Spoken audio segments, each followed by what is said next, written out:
Hey everyone, welcome back to Sports Tea. I am going live twice today because I really just wanted to address the WNBA and congratulate Caitlin Clark. She was named Time Athlete of the Year. What an incredible accomplishment. After a record breaking year, she broke the record for rookie assists and triple doubles for a rookie. She also broke the record for single season turnovers for, all players all time. Golly. What a year for Caitlin Clark. And there were just so many narratives surrounding the WNBA and lots of great content to create around it. We are going to get into that tonight. And I'm also going to get you guys caught up with what's happening in the WNBA. I do have a rundown from Mariah from Hoops for Hotties. I have sound bites from Cheryl Swoops from her appearance on Gil's Arena.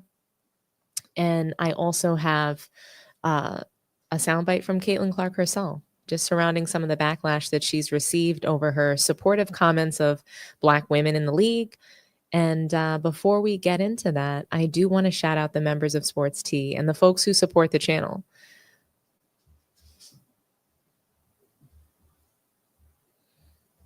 Our newest member, shout out to you, Ill Will 42, Kedrian Hardy, William Wright, Lewis Matthews, Charles Hookah, Lisa Taylor, Brenda, Meg XD, Reginald McLendon, Panama 135, V-Dub, Saeed Gore, Zeno Omega, Spurs Ann, Ron C, Blanco Smoke, Carl for President Anthony, Force Ghost Fabio, Yazid Yerbay, T. Burt, Relax and Focus, All Gravy, WW, Neil Howlett, Von Chris Cordova, KM, Big Al Master Chief, Mikey Brass, Sports Facts, Christopher Baldwin, Right Hand Cam, and It's Not That Serious.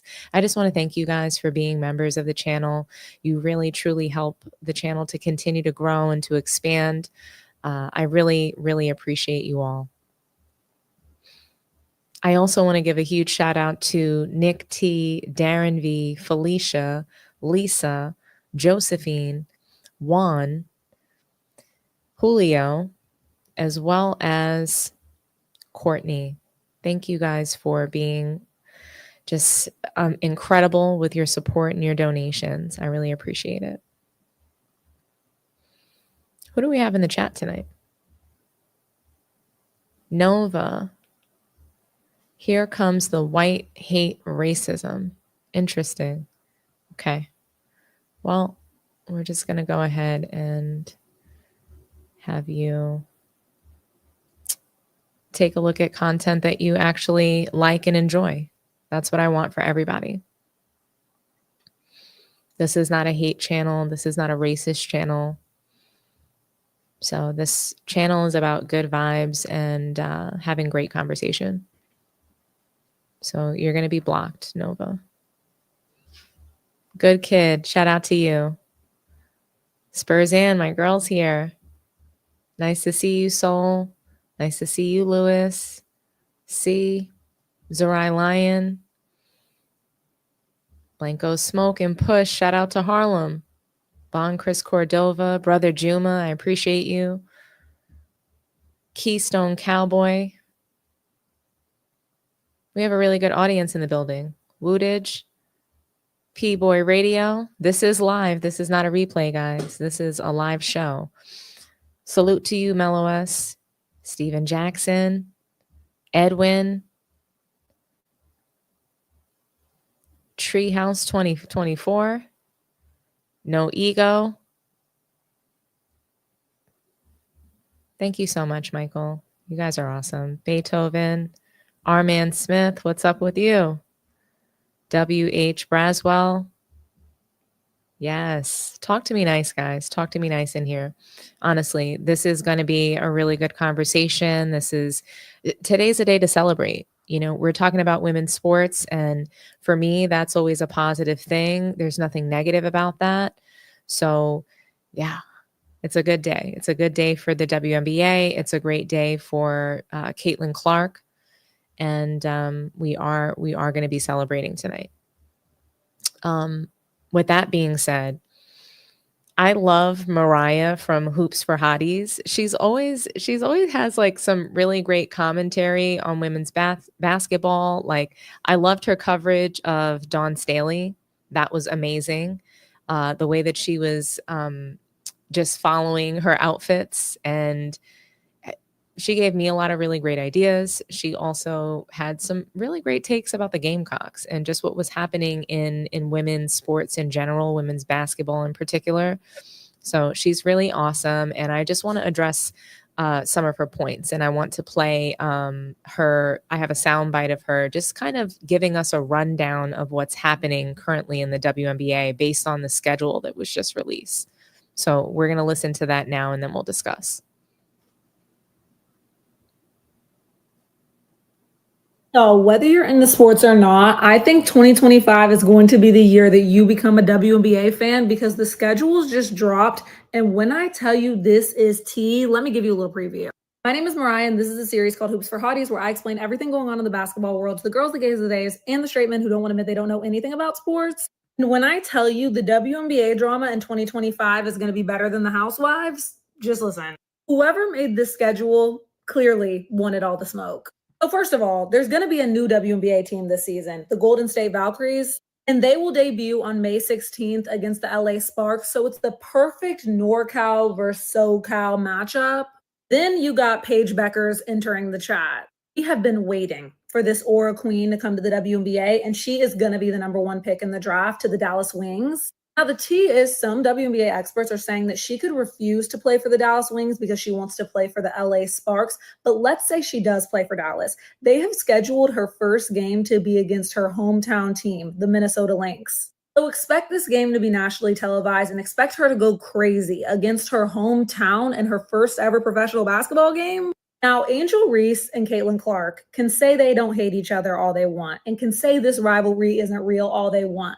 But if you watch them play each other last season, you'll know it was heat every single time. Indiana is on the rise while Chicago is in rebuild mode, but these two are going to play against each other 5 times. Then you've got the New York Liberty playing the Las Vegas Aces. Okay, the Liberty are so petty because they are going to be getting their championship rings in their game against the Aces, who just fell short of a three-peat this season. Asia Wilson, the best player in the WNBA, didn't get to win her 3rd championship in a row because the Liberty won instead. And she's going to have to watch them get their rings right in front of her face. It's going to be emotional. The Aces are coming for revenge. It's going to be must-watch TV. Now, given that Paige Beckers does play for the Wings, we'll see her play against Caitlin Clark in June, and that's going to be heat. Everyone hates when I say this, but Paige Beckers was Caitlin Clark before Caitlin Clark. Like, she was the college girl everybody was talking about, making people watch women's basketball, and then she got hurt. And people were constantly debating which one was the nation's top player. So I am just waiting to see the media frenzy leading up to these two playing each other and to watch it play out. Like, it's going to eat. If you know anything about the WNBA, you know that Caitlin Clark's fans were absolutely evil last year. Like, I was calling them the Caitlin Clark Klux Klan, but people got mad at me. And nobody got it worse from them than Dejanay Carrington. They were editing her face onto pictures of George Floyd and editing Caitlin Clark's face onto the picture of the cop who, yeah. So the Sun were like, let's spice it up. And they're going to be moving their game against the Indiana Fever to TD Garden, which is where the Boston Celtics play. Like, it is a huge, super historic, iconic arena. So there will be a huge crowd. And on top of that, the Fever's old coach who won Coach of the Year is now the coach of the Indiana Fever. So they're also going to be playing against their old coach. And Dejanay is already expressing her excitement about it on social media. And all of the teams are being super petty and super creative, announcing their schedules on social media. Like the Dallas Wings, who are supposed to be getting Paige Beckers, had Keith Lee do a food review for each of the cities that they're going to be playing against. The Chicago Sky did that suspect running trend where they literally roasted every single team on Instagram in public. I feel like all of the other leagues are a little uptight, politically correct, but the WNBA doesn't care. Like, every team is being petty. The Atlanta Dream literally staged a cookout and made fun of all the other teams and whether or not they would invite them to the cookout. So when I tell y'all, I cannot wait. I cannot wait. Y'all, whether you're in the... Okay. I just, like I said, I love Mariah from Hoops for Hotties. She's just always really great at kind of just giving a quick recap. So I really enjoy her. She's awesome. And as she mentioned, and I do want to address some of her points about what to expect in this upcoming season of the W, based on the schedule, right? There was just some really good things that she said. She talked about Caitlin Clark and Angel Reese, like the rivalry between the Fever and the Chicago Sky. They're going to play each other 5 times. That's kind of crazy. The Valkyries will open to playing the Sparks, which I think is really awesome, especially if somehow Paige Beckers gets out of Dallas Wings and forces her way to the Sparks. I mean, apparently many experts are saying that Paige will request a trade from Dallas to the LA Sparks, which I think is very Kobe Bryant of her if she does that. I mean, I don't mind at all because I think that's a better fit for Paige and for LA. I totally see her in LA. That's exactly what she needs, not being in Texas. LA Sparks would be perfect for her. So now fast forward to what Mariah said about the Indiana Fever versus the Chicago Sky. They have Angel Reese and Caitlin Clark facing off 5 times. I think it's a little bit much, mainly because I'm not sure the contest will be competitive, especially if Chicago Sky doesn't get a substantial trade. If they don't do a trade that is going to help them with some more depth in their guard position or even just defensively, they are just way too weak at the guard position, and it'll still be must-see TV. Obviously, Angel Reese and Caitlin Clark going up against each other, people are going to watch. So I understand why the WNBA did it, but at the same time, I don't think that we need a 5-game series of it. So I think that Chicago Sky needs to figure out what they're going to do with Kennedy Carter because she was not available for many games last season. I would love to see a trade package for like Jewel Lloyd or maybe even Arike Ogunbowale. That would be amazing. They need a superstar guard that is reliable and available for most games throughout the season. That's just what Chicago Sky needs. They need a guard and they need a backup guard who can deliver. Gilsarena had a bit to say about the 5-game face-off between the Fever and the Sky. Here's what they had to say. But fuck it, I'm gonna take it because I wasn't getting shit before. I hate it. Right? Yeah. Like I don't give a fuck what they said. Look, I was buying Skims. Now I'm getting it for free. Something simple as that. Right? No doubt. Hey, it was a Lululemon. Hey, I'm in the W. What's up? Come on. No So sure. I know Caitlin. Yeah. Come on down here. So you mentioned Caitlin Angel Reese. Much has been made of that rivalry from college and then heading to the W this season. High school. What? It started in high school. Hey, it's been going. But Clark denies that there is any issue between them in that same time article. She said, quote, "I don't get that at all. We're not best friends by any means, but we're very respectful of one another. Yes, we've had tremendous battles, but when have I ever guarded her and when has she guarded me?" So do you agree that there's no rivalry between them? I do. Like, I really do agree with that. First of all, they play 2 totally different positions. So it's not like they're guarding each other, but it's good for the game, right? It's good for the game for the media to portray it as Caitlin doesn't like Angel doesn't like Caitlin. There's a rivalry there. Angel said the same thing, but it's good that people are actually talking about it. And anytime you have Chicago playing Indiana, people are going to tune in because it's Angel versus Caitlin. Yeah, I believe that's going to be the first game to kick off the next season. Yeah, I think they're playing 5 times this season. Yeah, they're going to get their bread, but I think that ticket price, lowest ticket. Why do you do that? I hate when they do that for the first game. I agree with that. The season's starting anyway. You're going to watch. So, yeah. And then they're playing each other 5 times. But that ticket, though, the lowest ticket price, I think, was higher than 29 of the 30 NBA opening games from this past season, at least according to reports. So you gotta understand what you're saying because you've been adamant about that across different sports about not wanting to put 2 of your best teams head-to-head against each other. So one's got to start with a loss. But the reason is the numbers is already showing that both of them have an impact on viewership. Mm-hmm. Right? So if Caitlin's selling 20,000, Angel Reese is, selling 15, 16, me putting them together to sell 20,000 makes no sense to me. Right, one already sells 20,000, one sells No, it's 15. true. Like, so I would rather have them Play somebody else. Yeah, you play this person, get your 20,000. Yep. If we match you up with somebody, you're gonna get naturally 15. You might fuck around and get 20. It should be a double header. Put New York. They wanted New York against Angel Reese and either against Caitlin Clark. They both you put them against either. Like that's said, there's matchups that you can put use Asia that make sense. and Vegas on in game one. You got the viewership. Back to double hitter, back to back. Got your viewership. Back. Right. Yep. I'll put Caitlin second. No doubt. Put Angel first, Caitlin second. So you forcing them to watch fucking 3 hours of TV. So they're playing that game right now, scheduled in Gamebridge Fieldhouse. I mean, it's one thing if you do that game, you do it in Lucas Oil Stadium where the Colts play, and you try to now smash in the tennis, or make How it. about this? They're still learning. That's all of it. All we can say is when it comes to capitalizing right now, they're still trying to figure it out. Yeah, but we saw that with the Fever Sparks game this year was supposed to be, I believe, at Long Beach State. Moved it back to crypto, ended up getting record crowd in there. Yeah, still so if you want to make a spectacle out, I can see that. But sure, like you mentioned, they're gonna play each other 5 times. So I wouldn't. Rick's gonna be doing several points throughout that season. We're gonna get those numbers back where they need to be. Yeah, that I don't know. 5 times to me just seems a little. Is it too thirsty? A little much. In the sense of, it's almost like you're trying to force. The rivalry, or you're trying to force something. Like 5 times is like, really? Because to your point, regardless of who Indiana is playing, you're going to get 20,000 people.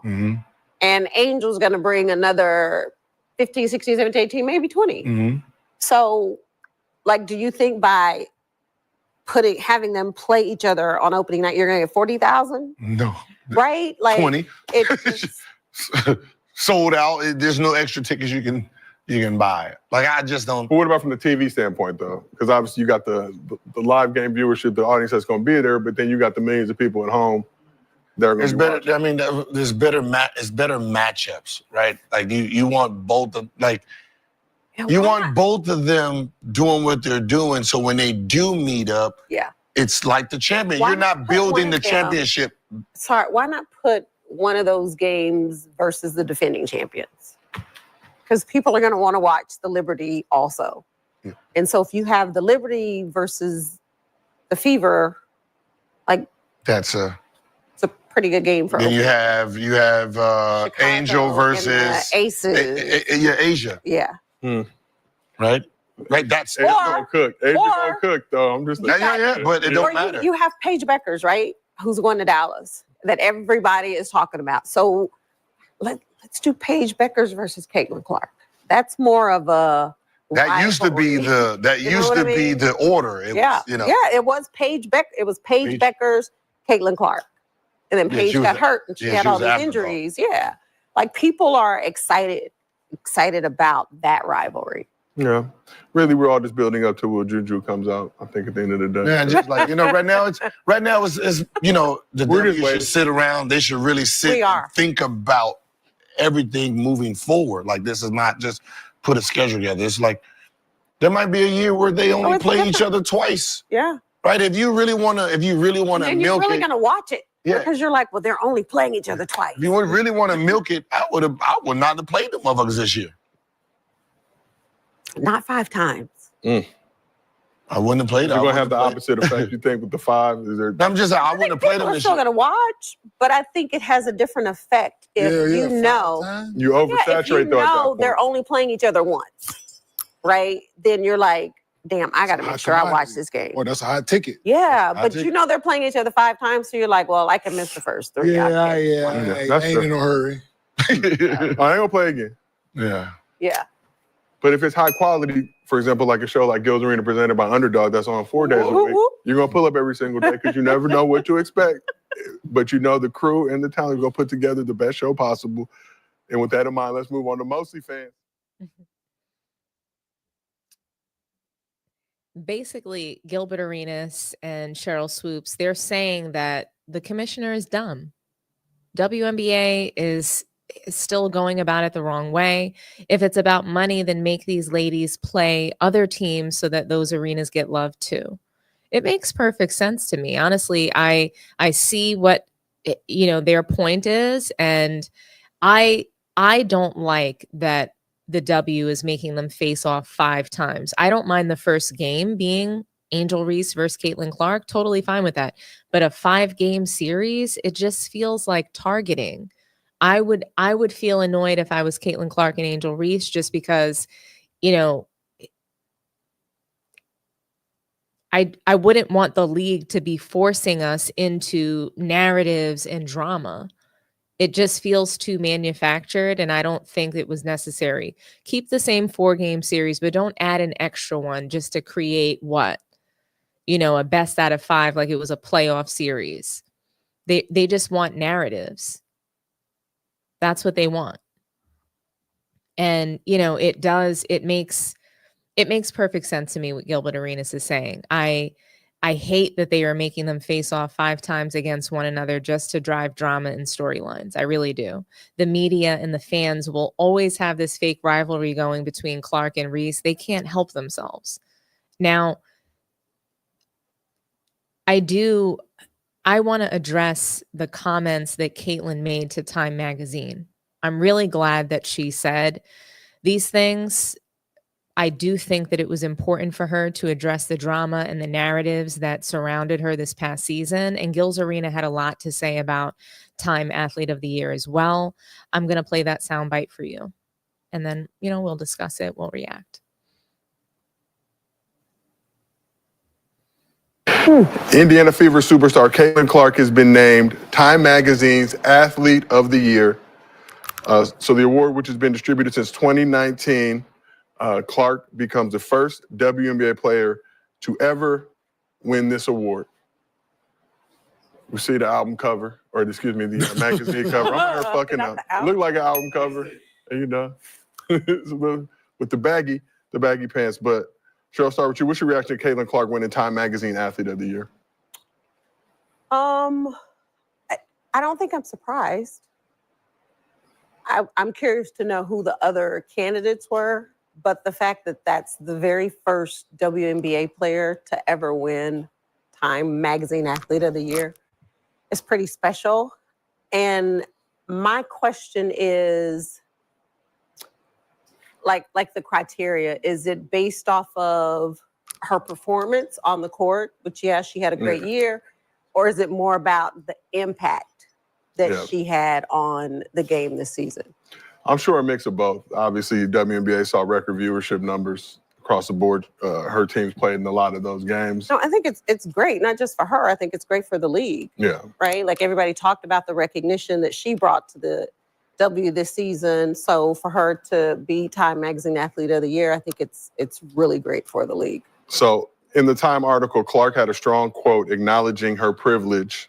Here's what she said. I want to say I've earned every single thing, but as a white person, there is privilege.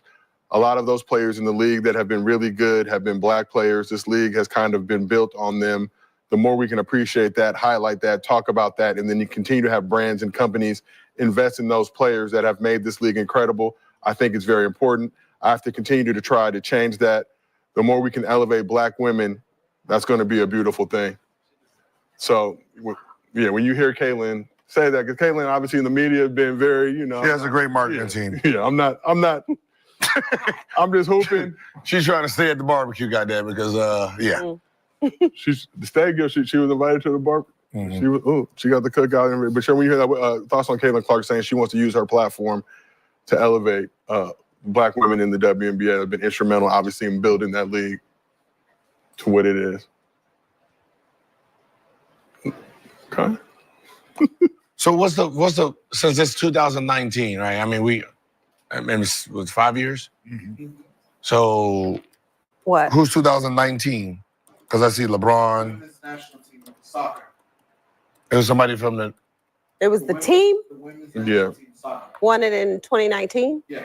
The whole team. The whole team. Yeah. Because they won the Women's World Cup. Oh. Okay, so 2020 was LeBron. 2021 Simone Biles, 2022 Aaron Judge, and then 2023 Messi from the soccer world. So this is just probably just just the impact of the sport, a little bit of it's a little bit of everything, right? So, yeah, I mean, when you think doubt. about, you just think about athletes of this year. Yeah, it's her, the swimmer. What swimmer? For Olympics? Katie Ledecky. Her performance. Shit, you can put Simone Biles back in there. You can put her back in there. Probably LeBron from his Olympics plus, hell, from the season Olympics. Put Asia Wilson in there. That was just basketball. So that's what I'm saying. Was it just the performance on the court, or no, it's global? Else? I think it's everything. Yeah, it's everything. Right? Yeah, I'm trying to figure out who's like impact. Just are you saying athlete of the year? You saying most influential athlete of the year? Nah, but it's all like it's who in the actual their sport of play. Yes. It's a little bit of like when you say it, we just say yes. She impacted the economy, man. Yeah, and she impacted for the WNBA. Her for sure. Was like you're talking about views. Like this is college to W. So you gotta. It's everything, right? So when you're talking about athlete, you're talking about her college run. Yeah, the run she had last year. Her college run into her rookie year to now to date. Yeah. Yeah, the women's college tournament, I believe. All the eyes she brought to the league this year. Yeah, outperforming the men's. Oh shit! Yeah. You got to think. Yes. Yeah. Right. As when you say Asia, you got to be like, well, that's in a W. Caitlin was college and W. It's a combination of that and just impact, man.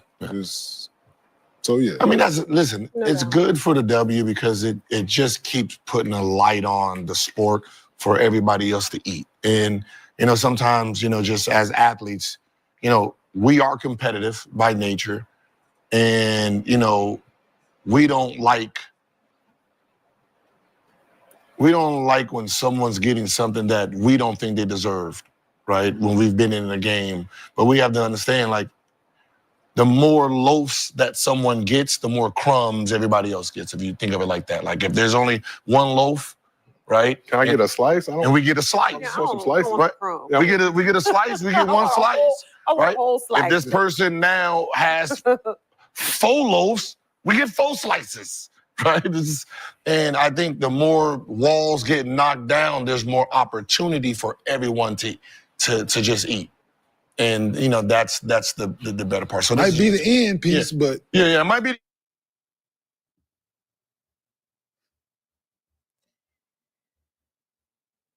Gilsarena, they've come under fire for Caitlin commentary in the past, Cheryl Swoop specifically. So, I was curious to see what they had to say about her winning time athlete of the year. And I thought that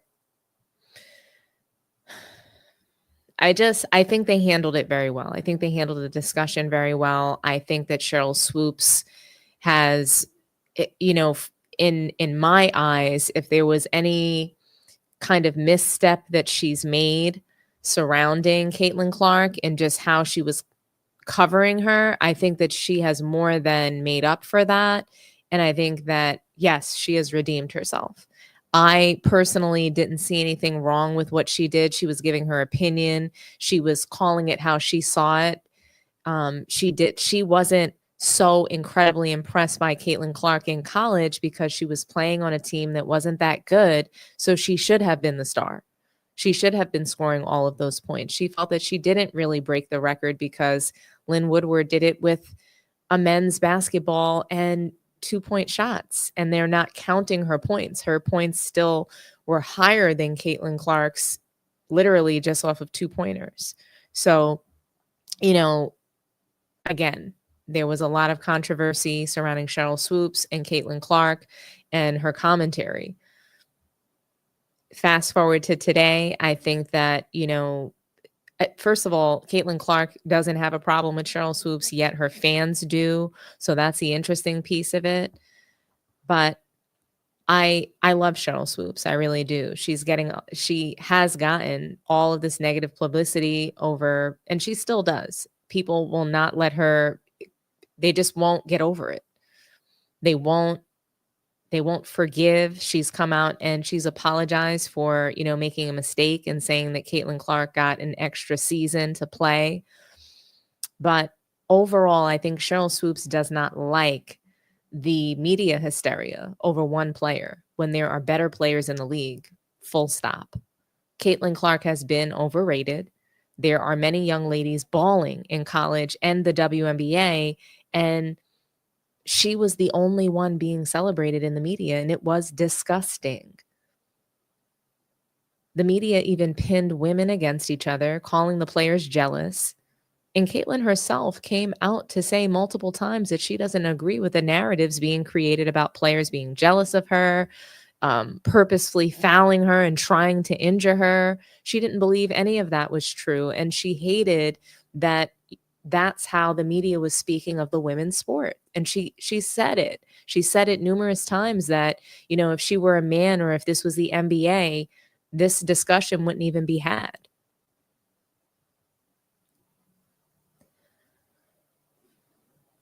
Now, Cheryl Swoops, in the past and even currently, she's constantly trying to highlight more players.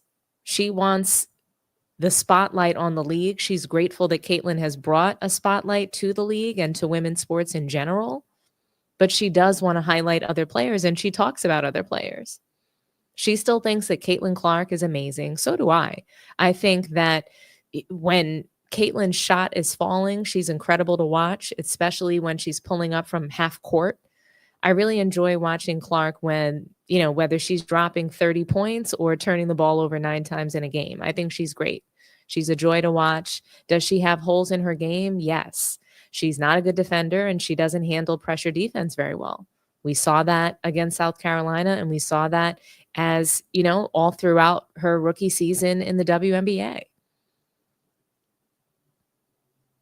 She's still amazing to watch. She's still helping to grow this league, and I think she's deserving of the Time Magazine award. I'm just going to say that. I want to get that right out of the way. Caitlin Clark deserves the Time Magazine Athlete of the Year award. Are there other women who could have won the award? Yes. And there are even some men that may have been in the mix. I love that she won the award for Athlete of the Year for Time Magazine. I don't think there was a person in sports more significant than Caitlin Clark last year. She had millions of people all over the world wanting to spectate the WNBA. And that's a really positive thing for women's sports. When you take a look at the NBA and you see Bronny James getting all the fame and recognition, it's a total disgrace. It's complete crap.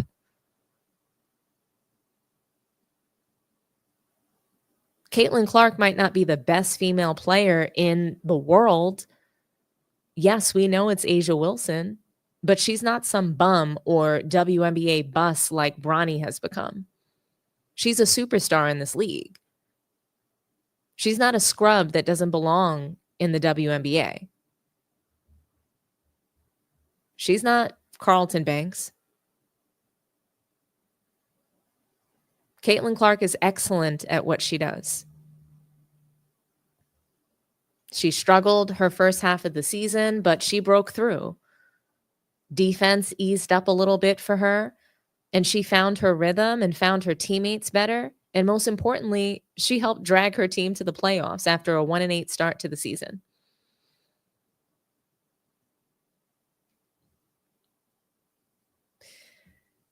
Megyn Kelly completely slams Caitlin Clark's comments about, uplifting Black women in the league. And she made the following post on X. I will read it to you guys.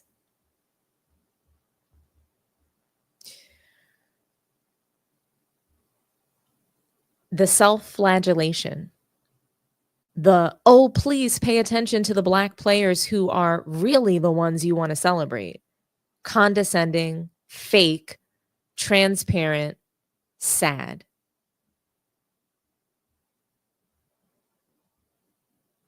I have to tell you guys, I cannot stand Megyn Kelly.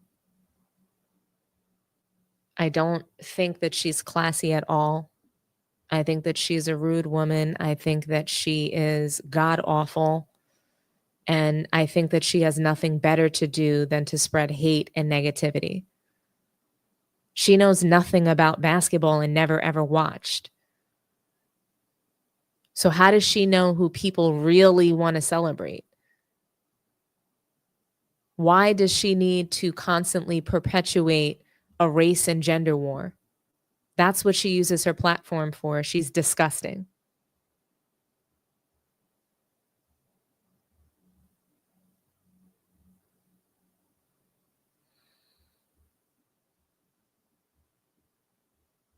Megyn Kelly is an idiot, and she's very hateful and just plain nasty. She's on a campaign against anyone that wants to bring any attention to any racial issues, specifically Black issues or anything related to people of color. I think she's just terrible. Caitlin Clark, she responded to her with so much class in her interview with Maria Taylor, whom I absolutely love. Maria Taylor is not only gorgeous, but she's the perfect representation of what women in sports media should be. I really look up to her a lot, but I want to play this last soundbite for you guys, and then we'll react to it. You know, your announcement for Athlete of the Year, like tremendous, incredible positive feedback. That's what we've seen across the board. There's always going to be some negativity. And I feel like you have had to answer more questions than anybody about the intersectionality of race and gender and sexuality in sport because of just who you are and you represent the growth of this thing. And even today, earlier today, Megyn Kelly, she was saying that you were apologizing for your white privilege and the fact that you wanted to uplift Black female athletes and make sure that they were getting the shine, kind of like your pioneers were getting the shine that they deserved. And I just want to know how you feel or how you respond to some of those criticisms when you have to deal with something that it's really not your problem. Like, I feel like it's them looking in a mirror a little bit, but it still comes down on your shoulders. I feel like I always have had really good perspective on everything that's kind of happened in my life, whether that's been good, whether that's been bad. And then obviously coming to the WNBA, like I've said, I feel like I've earned every single thing that's happened to me over the course of my career. But also, I grew up a fan of this league from a very young age. Like, my favorite player was Maya Moore. Like, I know what this league was about.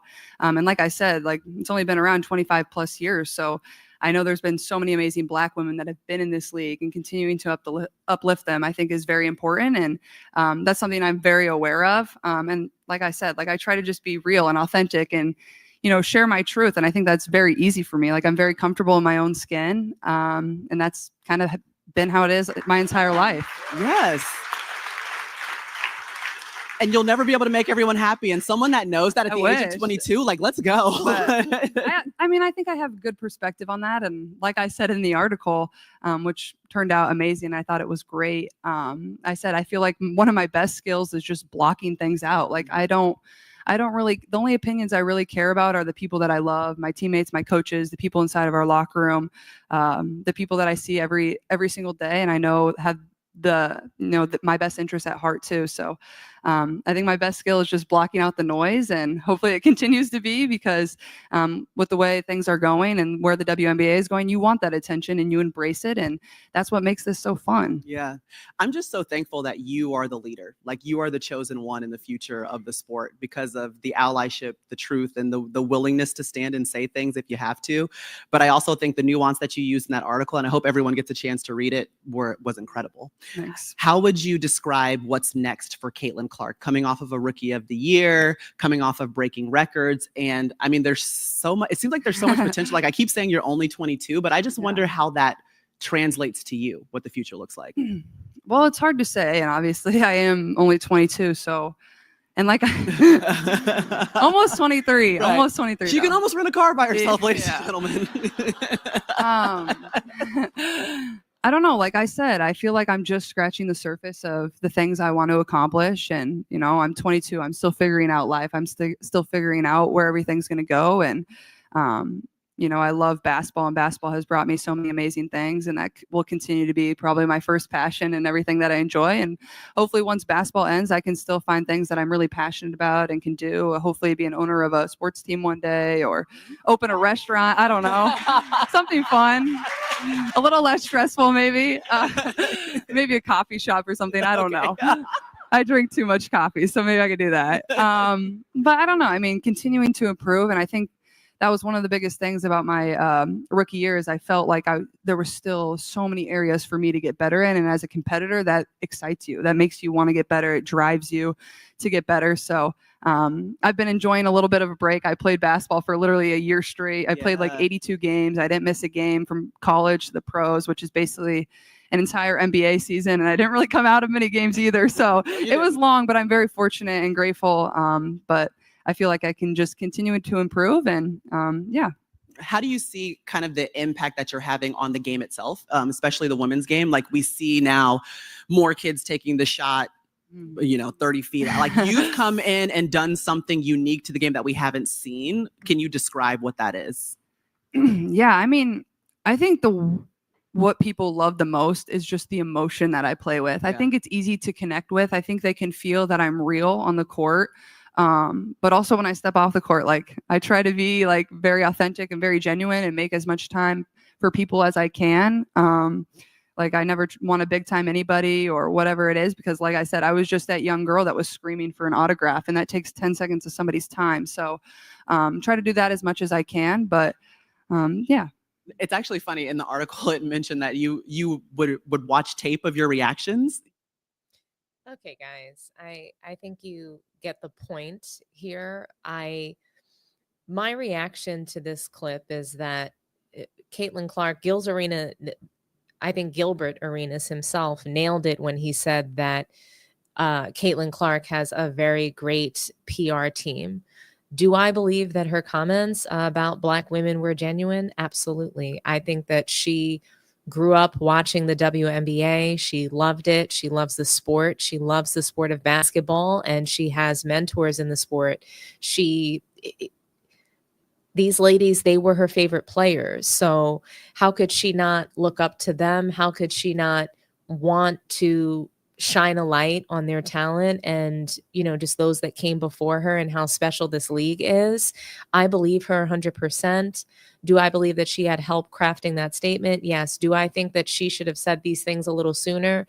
Yes, I do. Yes and no. Part of me believes that if she came out and was making just a mountain out of the molehills that were happening, or if she even, it just would have been distracting for her. So I think that's why she didn't really speak on all the drama that was surrounding her, because it was a distraction and she needed to just kind of put her head down and work. So, I don't have a problem with Caitlin Clark. I did think that there were times where she had an opportunity to speak louder, and she should have. That I do think, and I agree with, but I think that she really did her best to handle it. She is a young woman. She's a young lady just coming out of college, being thrust into fame and spotlight. That's not easy, one. And two, having sort of the entire WNBA on your back and on your just all of that pressure, I think, is really difficult. And, it's not easy. It's just not. And I think trying to navigate racial issues at 22 years old, not probably having a full understanding of it or the sample size, like she's from the Midwest. What does she really know about Black people, Black culture, the oppression that Black people face, the discrimination that these Black women in the league have been through? I don't know that she has a full grasp of that or an understanding of it, but I think that she can empathize and certainly be, to Maria Taylor's point, an ally for her peers in the league and just for Black women that have played either before her or alongside her. So I do think that Caitlin Clark meant the words, even if she didn't draft them herself. And Caitlin Clark she's good with me. Do I think that she's the best player in the league? No. Do I think that she's going to be the greatest of all time? No, I don't. She wasn't the greatest of all time in college either. Is she the most influential female basketball player that we've seen to date? Yes. Has she grown the league? Yes. Has she been the most successful at doing that? Yes. Is she potentially the most valuable player to a franchise? Yes. And that's just simply because she's selling tickets, she's garnering attention for the league and for other players for us to see and to have a spotlight on. So, but I do find her to be overrated. Her game has, many things that needs work. She's, like I said, she doesn't defend the ball very well. She cannot handle pressure defense. If she needs a high screen, she needs a high screen just to get a shot off. She struggles to create her own shot. So as much as I like Caitlin Clark and what she's doing for the league, I do think that her talent doesn't match the praise and the accolades that she's receiving. The talent doesn't match. Is she a bum? Does she suck? Absolutely not. Is she a great player? Yes, she is. But the fact is that the WNBA is saturated with a lot of great players that people don't even know. And that's not Caitlin Clark's fault, though. So people can't blame Caitlin Clark because nobody watched the WNBA prior to her showing up. People can't blame Caitlin Clark because, the spotlight is on her and not on these other players. So, I think that there's a lot to discuss surrounding the WNBA. There's a lot of work that they need to do, that the commissioner needs to do, that the league needs to do. And we're all forgetting that the WNBA is backed and funded by the corrupt NBA. The NBA is a corrupt organization and they are in charge of the WNBA. So, a lot of what they're going to do is going to be dictated by their parent company, which is the NBA. And I think that we need to, there's a lot of things that we need to think about. There's a lot of moving parts that impact the decision making that happens. So I think more to come on this. But overall, I really love how Caitlin Clark addressed Megyn Kelly. She was very classy. She shouldn't care, right, about what anyone thinks besides the people that really know her, love her, care about her teammates, other women in the league. But for her to sit around and think every day about what Megyn Kelly is going to say, who really gives a damn? Somebody who doesn't even watch basketball, somebody who's not even a basketball fan. Like, fuck you, Megyn Kelly. But, with all of that being said, I think that there were some of her answers, like Maria Taylor asked her, what does she think her impact on the league is? And, the style of play and, pulling up these long range threes. Caitlin Clark completely did not answer that question. That was the only thing that I think that she didn't answer well. And I think it was because maybe her team didn't prepare her for that kind of question. She didn't invent long range threes. And I don't know that she inspired everybody to take long range threes. Sabrina Ionescu was doing that. Jewel Lloyd does it. Like, there's just so many. People overseas are pulling up from deep well before Caitlin Clark was. I'm not saying that she has no influence on people continuing to do that, but she didn't invent that by any means. So, I think that there was an opportunity for her to answer that differently or better, or provide credit to the players that have influenced more 3-point shooting and, and young ladies and women shooting from deep.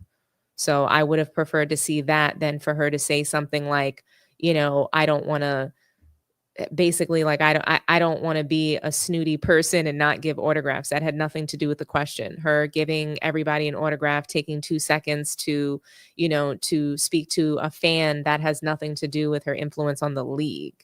So when Maria Taylor was asking that question, she wasn't asking about what Caitlin Clark does off the court. I don't think that she's influencing players in the league to be better ladies off the court. They're already really good women there. They're good people. So, how is she influencing the league's play? That to me is a deeper question. That to me it's a question that I probably wouldn't even want to answer if I was Caitlin Clark, because we all know that the refs are working for her. We all know that the league is trying to sort of make it a little bit easier for her style of play, and so that she can get her shots off. They don't want as much defense anymore. They're starting to pull back on the defense, but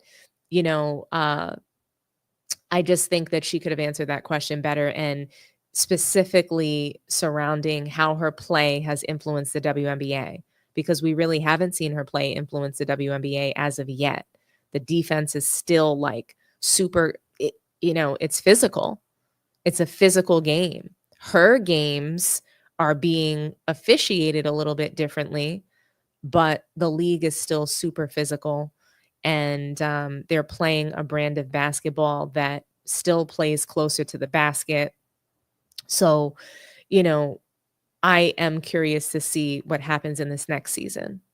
Are we going to see a 3-point contest from the ladies? Are we going to continue to see basketball that, is inside out, outside in, like a combination and a mixture of really great basketball? Or are we going to see 5-man out, high screens for every single team, 3-point shooting, no defense? Is it going to turn into the NBA? That's to me more along the lines of what Maria Taylor was alluding to. But nonetheless, I want to hear from you guys. I want to read some comments, and then I'm going to open up the phone lines. I do want to take a moment to shout out Goatcast Hoops. Guys, if you have come across this channel, please subscribe. If you haven't, run over there right now. Goatcast Hoops has really great content, and they cover sports, and they do a really great job over there. So check them out. Like, share, and subscribe their content as well.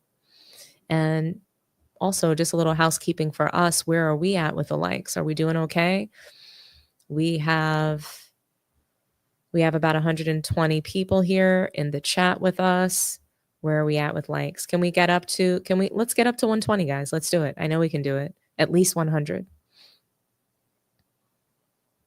But what do you guys think about this topic? Were Caitlin's comments genuine? What do you think? Did she deserve the backlash that she got from Megyn Kelly? I don't think that Megyn Kelly has any place talking about sports, WNBA, any kind of sports. She's not a sports fan.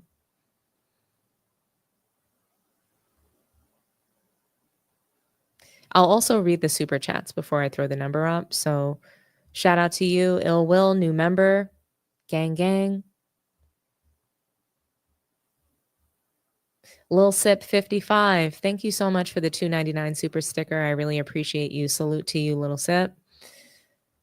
Then we have The Drew Show. Thank you so much for the $5.47 super chat. What cares about this, or I guess who cares about this award? 5 winners, ? 2019. Sports Illustrated has been giving Sports Person of the Year for over 70 years.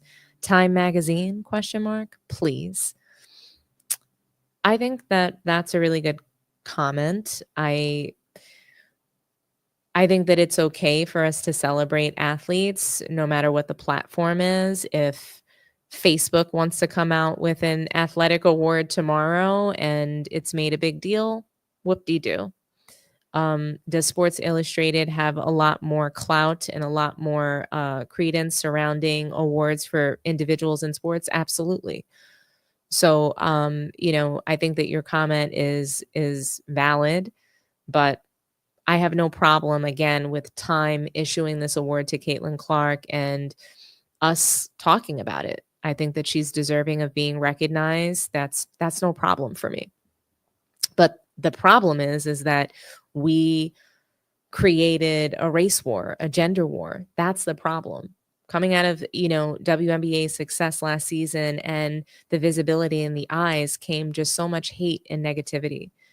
And it was really unnecessary. And again, we don't talk about the NBA in this fashion. And Spurs Ann actually had a comment a little while ago saying that it was, it's the simplest thing to say that women are jealous of each other in sports.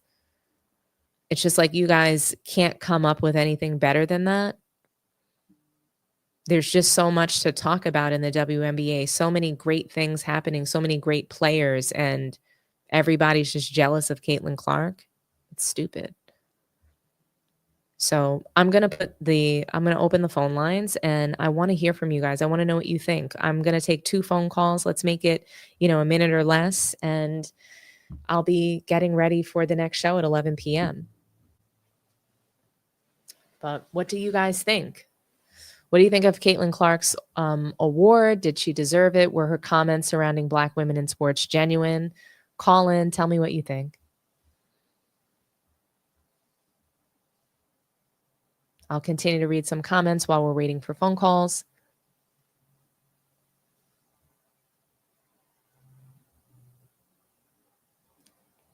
Marisol Tamero, you have been very active and engaged in the chat. I really appreciate you. Thank you for calling Sports Tea. Talk to me nice. Who do I have on the line? Caller from San Antonio. Oh, is this Rod? This is Rod. Yeah, it's Rod. Or just Drew Show. I'm the guy with the super chat. I have a different perspective on this whole thing. Give it to me. You want to hear it? I want to hear it, Rod. Talk to me nice. Okay. I don't know how old you are. I'm what they call an old dog. Okay. I remember in San Antonio, as a San Antonio fan, when they unveiled the plan for the WNBA. Mm-hmm. It was celebrated. Everybody's on board. Okay. People were happy for it because people who were longtime hoopers, because the collegiate athletes, women had their collegiate stars and their Olympic stars, and they had no pro. If they were going to do pro with someplace in Europe. All right. So this is the premise. So it grew and grew and grew. And the idea that Caitlin Clark is the most popular basketball player is a little bit of recency bias. Because the fact of the matter is, in viewership and attendance, the WNBA steadily grew and grew and grew, all the way up to accumulating with who is more famous and more notable as a basketball player, pro basketball player, than Caitlin Clark ever will be. Quiz show, you know? Yeah. I mean, you're who's the most famous female basketball player, pro player that's ever existed in the WNBA? Oh, that's ever existed in the WNBA. That's going to be Candace Parker. No, Candace Parker. It's Lisa Leslie. I know. Lisa Leslie. I know. It is Lisa Leslie. She is. And Candace Parker kind of grew the pooch when it came to her. There was supposed to have been like an exchange between her and Candace Parker, because when the WNBA came out, there's a lot of these like Lisa Shell Swoops, University of Texas, acclaimed Olympian, acclaimed NCAA player. She was in her late 20s, and then there was the first two. I think the first two or the first three of MVPs of the league were women in the 30s. They played in the 80s, and they were the league leading scorers, and there was these people that were respected, and the league had its thing. And I don't know what happened in 2020 or 2002, but you got to think about this. There was no social media in 2002, right? There was none of that. It's up until 2008. And a lot of what you got, I mean, you might be younger than me. And what I see is that people are glomming onto this stuff. Like the reason I put that comment about Sports Illustrated and why we should even give a crap about it is the same reason why you should say we don't give a crap of what Megyn Kelly said. She's not a sports person. Why do I care about what she has to say? Now, so why do we care about what people are blogging about and chit-chatting about when we know that the negativity and trolling is what goes on? This is what, as an older person, I've never thought of the internet as nothing more, the internet or the social media as nothing more than when I used to sit down in the toilet at a bar or in high school and somebody's writing graffiti on the wall. That's all it is. It's just nonsense chatter on the wall. Most people don't really 100% believe what they're going to say. They're just trying to get attention. All right. So Caitlin Clark, is she the greatest? She's not even close to being the greatest basketball player in the world. And I have my opinions about Aja being in comparison to Candace Parker and Lisa Leslie, and I don't put her ahead of those two. No. In my book, from what I've watched it, and my opinion of WNBA is that I can't speak to what discrimination is or what a Black person or African American person has to say, but it hasn't been in the league.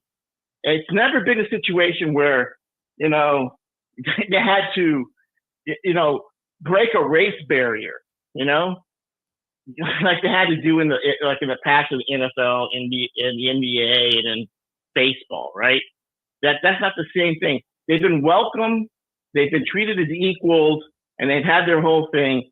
And something happened in 2002 where this league became unmarketable, and I don't understand it.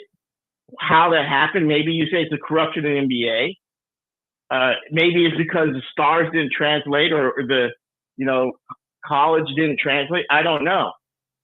I do know this. My personal opinion is, and you take it what you want, Dominique. I'm not trying to say. I think personally, if this is entertainment and you're a purist and you're saying you want the defense and you want this, I got to say that, why can't we shoot at a 9.5 foot rim? Why can't we shoot at something like that, just so that the scores and women dunking and all that other stuff takes place? Because it's a simple fact of the matter is that the game is not what people are used to. And it's a simple fact demographically, women haven't supported the WNBA since 2002. And I don't know the answers to all that stuff.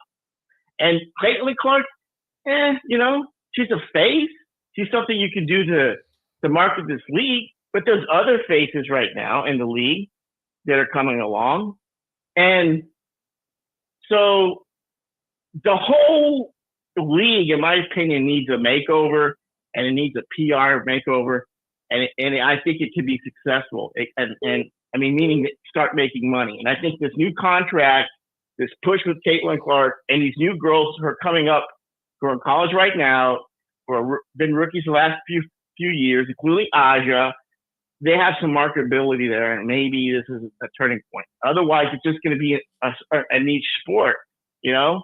Yeah. That's the way I see it. I'm not trying to be hating on any of it. That's just my perspective on it. I don't think you're hating at all. I think that this is really good commentary. I think that, you know, it's really refreshing for me to hear that, hey, like, Caitlin Clark is a little overrated. A lot of this is we're being prisoners in the moment.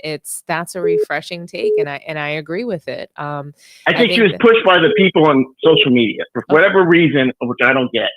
The bar stool, right? Yeah, and look, what it is that, you know, historically the WNBA has been, you know, women that are a little they're considered to be like, a lot of them are gay. A lot of them, you know, they were mostly Black, and I guess mainstream media, in particular, you know, white males in the media, like the Outkicks, the Barstools, they enjoy the fact that they're seeing, you know, a white woman, a young lady from the Midwest, kind of like, you know, just sort of torching these Black women on the court. Whether, you know, that and they created a lot of storylines. Beautiful Black women in the league. I agree with that. So I agree with that wholeheartedly. It's just that people weren't watching them. And there's beautiful straight Black women in the league. Exactly. Right? They're there. There's a ton of them. I mean, there's a ton of them. They're not only just and they've always been there, like a Lisa Leslie, like a Cynthia Cooper. So that's something on the ownership. I think it's the ownership. It's marketing. It's the NBA and the fact that they haven't been marketing them, Rod. It's also the NBA and the fact that they moved. What they did was they moved the WNBA from being watched on NBC. They moved it to freaking Lifetime or Ion or whatever the hell that network is. So, you know, nobody was watching, and this was all by design. It wasn't that nobody wanted to. Nobody even knew where to find these games. So, you know, they have this opportunity now with this really great contract. They're going to get exposure as far as that, you know, whatever that is.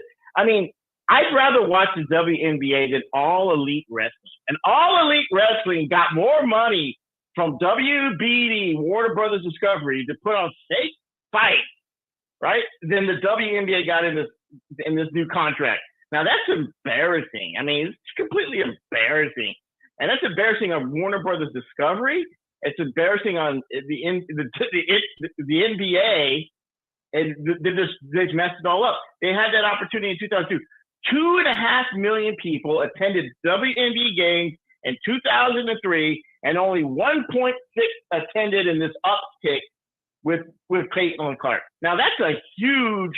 That's almost 1 million people who stopped going to the game from 2003 to whatever this little thing is. Everybody's all Twitter-pated over. I use the word Twitter-pated as a social media pun. I mean, I don't get it. But you know what? I do want to get is what your take is going to be on LeBron's sabbatical. We're talking about him going on vacay. He's going on his vacay. He's going to get his biochemicals gone. He's got to go and he's got to get rejuvenated. He's like Superman. He's got to fly to the sun. Or he's like jump Goku. in the chamber. He's got to jump in He's got to jump in the chamber. I want to know what his take is. So I'm waiting on bated breath. Oh my gosh! As we can knock LeBron later on tonight, and I think you have one of the best shows out there. Thanks for listening to me. Thank you so much, Rod, for calling in. It's always a pleasure to chat with you, and I will be giving my LeBron take at 11 p.m. sharp. So get ready.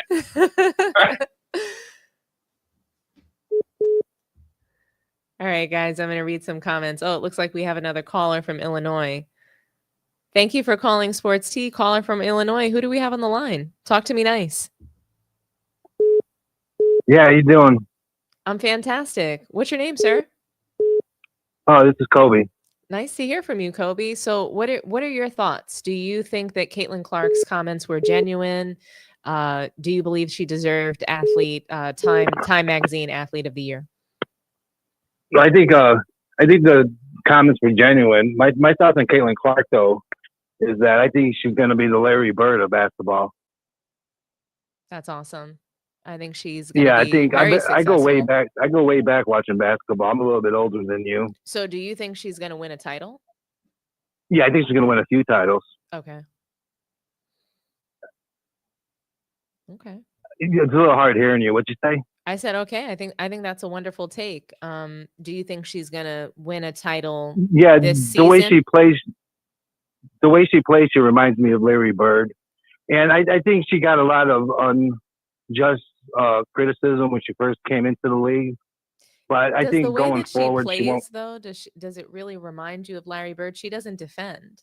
Larry Bird defended, and very well. No, the way she handles the ball and the way she shoots, she reminds me of Larry, and Larry didn't jump well either. He didn't jump well, but I think he was a better ball handler. I don't remember him averaging as many turnovers as she does. I don't remember him leading the league in turnovers. I could be wrong about that, though. You don't remember him what? Leading the league in turnovers. No. That's why I don't think that their play style is the same at all. Larry was a small forward. So I don't think that they played similarly at all. I think that their story, like the storyline surrounding them, is very similar.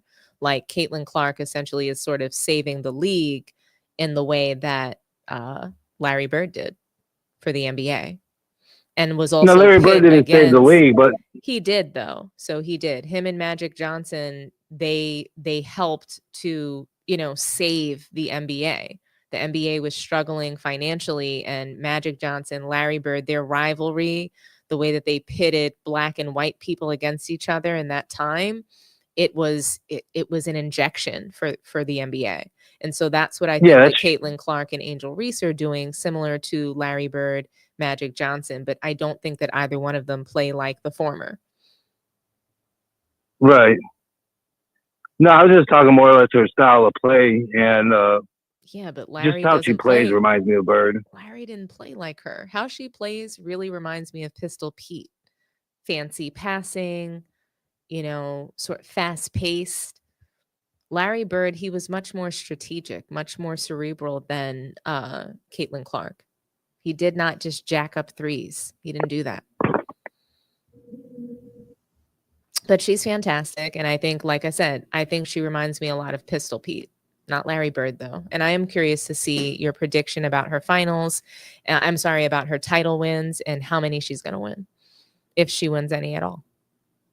So you're not sure if she wins any? I'm not sure if she wins any, just because she didn't win any in college. And the team that she's on, it's a very similar thing where basically she's kind of like the LeBron of the WNBA. So I think that I think if she wins titles, they're going to be somewhat manufactured. Do I think that she can get to the finals on her own merit? Yes, but I think that officials are going to have to help her. I think they're going to have to change the rules a little bit in the WNBA, similar to the way that they had to change the rules in the NBA. So I think they're going to have to pull back on physical defense. There's going to be more of an emphasis on the officials calling fouls. So I think she's going to get some help there. And I think that if the game is close, teams are going to have to know that they have to blow Caitlin Clark out. If the game comes down to a possession, or, if it's a one possession game, the officials are going to help her to win. So I think she gets at least one title in her career, but she might not get any if, the entire team's job is to protect her on offense and defense. Especially if the league does not ease up on the physicality of defense. And the reason why she might not get a title, and the reason why they might not be able to manufacture or orchestrate a title for her, is because the other women in the league are not getting paid. So Gilbert Arenas is saying that, Caitlin Clark, she can get all these crumbs. She gets the pie and she's going to hand out little crumbs to the other players in the league. But I'm not sure that that's going to happen, because what crumbs are to give? She's the one with all the contracts. I don't see them getting paid more money. So until these ladies start getting paid more money and they actually see the benefit of Caitlin Clark being in the league for them, for their wallets, for their, benefit, I don't know that they're going to relax on the defense and how competitive they're playing in this league. So that's what needs to happen in order for Caitlin Clark to truly win titles, or she's going to have to get better. She's going to have to get physically stronger. She's going to have to, really figure out how to improve the holes in her game so that she can play under pressure defense. I can't imagine what would have happened if she went to the Olympics and she was bringing the ball down when Japan was guarding Chelsea Gray at 94 feet. She needs to work on how she's handling defensive pressure. If she can't, then she will not win a title. What happened to Minnesota Lynx and, Connecticut Sun in the playoffs this season, she was not able to handle that. She couldn't handle just regular one-on-one, they didn't even pick her up 94 feet in the playoffs. She could not handle DeWanna Bonner just picking her up at half court. So I'm curious to see what's going to happen next season. I really am. She's going to have Stephanie White as a coach, who I think is a brilliant coach, but also has never won a title. Stephanie White has never won a title. So you have two people together who have not won a title. Stephanie White is, like I said, she's very brilliant at coaching. So we're going to see if now this is the right team for her to bring to a title. If Caitlin Clark now has the right coach, I don't know. TBD. Yeah, I don't know either, but as an athlete of her caliber, it's not strange to see them jump leaps and bounds from one year to the next. And that was just a rookie year, you got to remember. So I expect her to be a lot better in her second year. And like you said, she got holes in her game, but every pro catches those holes. Yeah.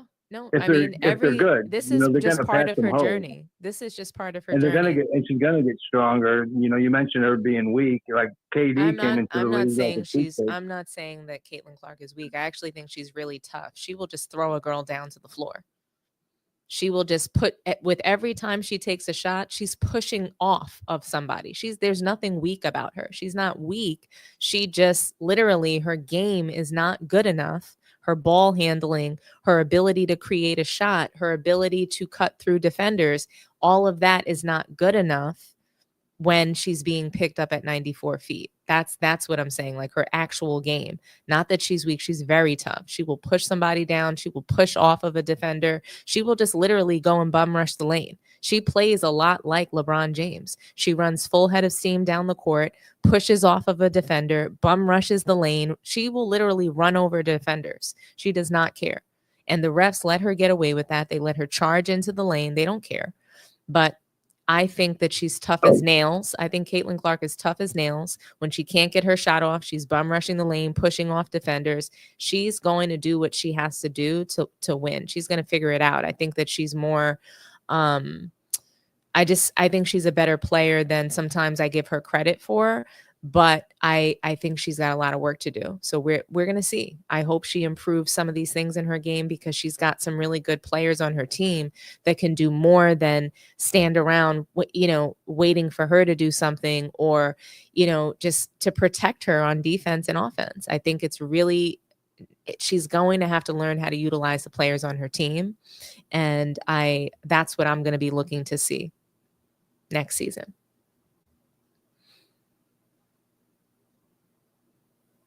Hello? I don't know. I think you kind of hurt my feelings when you said she reminds you of LeBron James. He's my nemesis.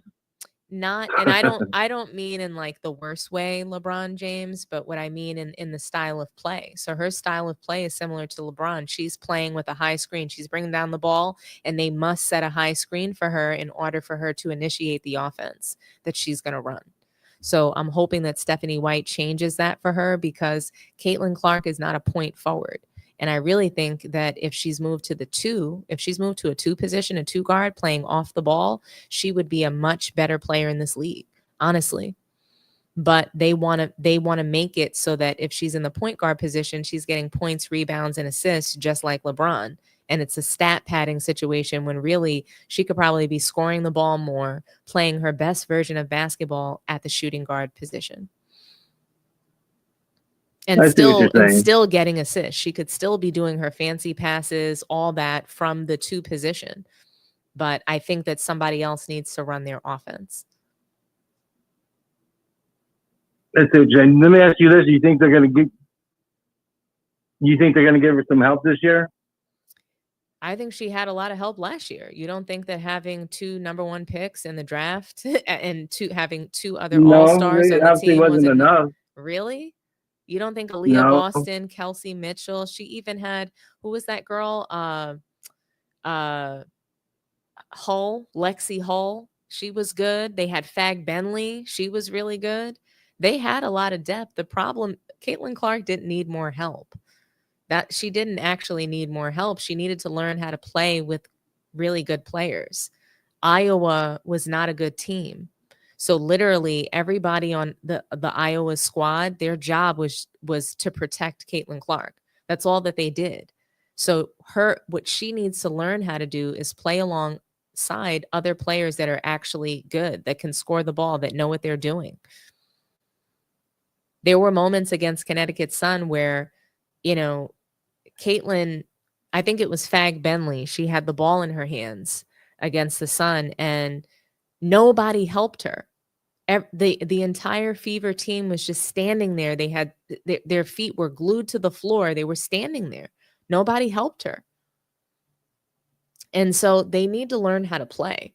Caitlin Clark needs to figure out what to do when she doesn't have the ball in her hands. Stephanie White needs to help bring a more, intricate offense to their team and figure out how to get Caitlin moving the ball more. She needs to swing the ball so much more than she does. She doesn't swing the ball enough. She's just running, coast to coast running baseline. That's all she does. She runs coast to coast. She runs baseline, and she tries to, drive and kick it if she can't get her shot off. It's very much so LeBron James style of basketball, which is not good for the women's league because they play extremely defensive. They have inside and outside games. It's Caitlin Clark, it's just that's not going to work in the WNBA if they're not either changing the rules for her or somehow just flat out cheating for her. So she's going to have to make a lot of improvements and adjustments this season. And I am confident that she's going to be able to get much better and their team is going to look much better with a coach like Stephanie White. All right. Let me ask you this before we hang up. Why do you think the real reason why LeBron James ain't playing? I'm going to talk about that at 11 o'clock. So hopefully you can stay tuned then. Yeah, hopefully you can stay up, but we're going to talk about it. I think it's a little bit of what Rod said. I think it's a variety of things. It's so many different things, but we're going to get into it and it's going to be a lot of fun tonight. Okay. Well, thanks for talking. Thank you so much for calling. What was your name again? It's Kobe. I just found your channel last week, by the way. Awesome. Well, I'm so happy to have you here. I really appreciate your presence and your phone call. Great takes, great questions that you challenged me on. And I'll see you in the room at 11 p.m. Yeah, thanks for your time. Bye. All righty. Bye-bye. Thanks for calling Sports Tea. Talk to me nice. Oh, can you hear me? I can hear you. Who do I have on the line? Oh, this is Eagle Brother in the chat. Eagle Brother? Oh, Eagle's brother. Eagles Brother. So nice to hear from you. Yeah, So nice to tell talk to you me. too. So tell me, do you think that Caitlin Clark's comments were genuine, or, and do you think that she deserved the Time Magazine award for Athlete of the Year? Well, first, I'm happy you're talking about the W because I'm a big Seattle Storms fan. I know we're going through. Are you upset about Jewel Lloyd requesting a trade? Yes, but I am not fully shocked because I've said a year before this season that while I like Jewel Lloyd, I never really thought of her as a number one option. I think she's better fit as a number 2 or number 3. And I think she's not consistent. some of the reason, I think some of the reason when we were winning championships with Stewie, she had an easier time, flowing through the court and stuff because all of the attention was going to Stewie. Brianna Stewart is excellent, but I don't think that she looked very good in the finals this year. But as far as the magazine situation, for me, I just feel bad for Asia Wilson because I know that she is. Everyone knows that she's the best player in the league, but I think she is not going to be recognized as far as the national media goes because she has done so much for the league. But am I shocked that it's Caitlin? No, because I understand what she has brought to the league and stuff as far as her bringing more fans and stuff. Right. I just like to know more of the criteria, what they thought about picking, athlete of the year. But yeah, it's for Asia, it's almost like, it's pure basketball fans will remember her, but it's almost like she's, once her time is up, she's going to kind of be, forgotten. Yeah, it does feel like that. I think that that's part of the outrage this season. And what Cheryl Swoops was trying to highlight is that there's just been so many people killing it in the WNBA, and Caitlin Clark doesn't really represent the best talent. I'm not saying she's not a great talent. I'm just saying that the best talent in the league isn't being spoken of.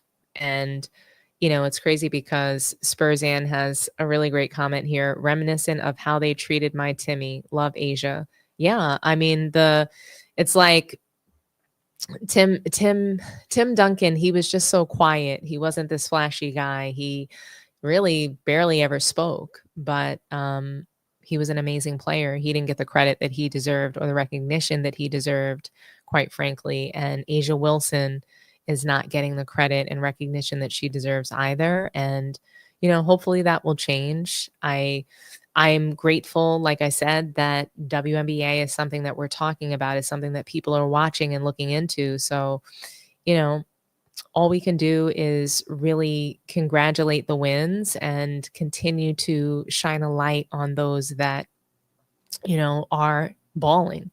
So, I really appreciate your call. I am going to close the phone lines and close out, and we'll end the live, and we'll get ready for the 11 p.m. show as well. Okay. Okay. Well, thank you for taking my call, and look forward to the 11 o'clock show. Thank you so much for calling in. I really appreciate you. Yeah. Have a good one. Alrighty. You too. Bye-bye. Okay, guys. I mean, the last caller, great question he asked, right? What's the criteria? Time Magazine, they said in the article that it was a mixture of her record-breaking year and her influence in the sport. And I think that really does sum it up.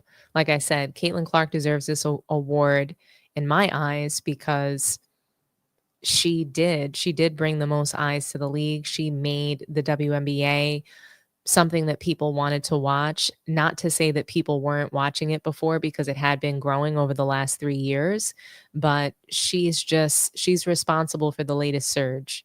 She's responsible for sold out arenas. But so is Asia Wilson, and so is Angel Reese. So these things are amazing. She has influenced people all over the world to watch women's sports. And I'm grateful for that. We're grateful for Caitlin Clark. And, today we're going to celebrate her and celebrate this accomplishment that she's Time Magazine's Athlete of the Year. And yeah, I'm really proud of Caitlin, really proud of what she's doing for the WNBA and the sport. And she did have a great year. She did, she faced adversity her rookie season, and she rose above that. She triumphed over that. So congratulations to you, Caitlin Clark. You deserve your flowers today, and you are the Athlete of the Year for Time Magazine. And yeah, we look forward to seeing what you're going to do this season, seeing how you're going to continue to be a positive force on, for young ladies and for the WNBA. And thank you guys for watching. If we can just do me a favor, like the video, share the video, subscribe to the channel if you haven't done so already. And I will be seeing you all at around 11 p.m. for our next show. And yes, I will be addressing LeBron James and his LOA, leave of absence from the league for personal reasons. I will address, why I think he's really going to be out. And yeah, I'm also going to be discussing Bronny James and his road game play with the G League. So he's allowed to play road games, and we're going to talk about that now. So I'm sorry, not now, but at 11 p.m. But thank you all. Have a really great rest of your night, and hopefully I'll see you all at 11.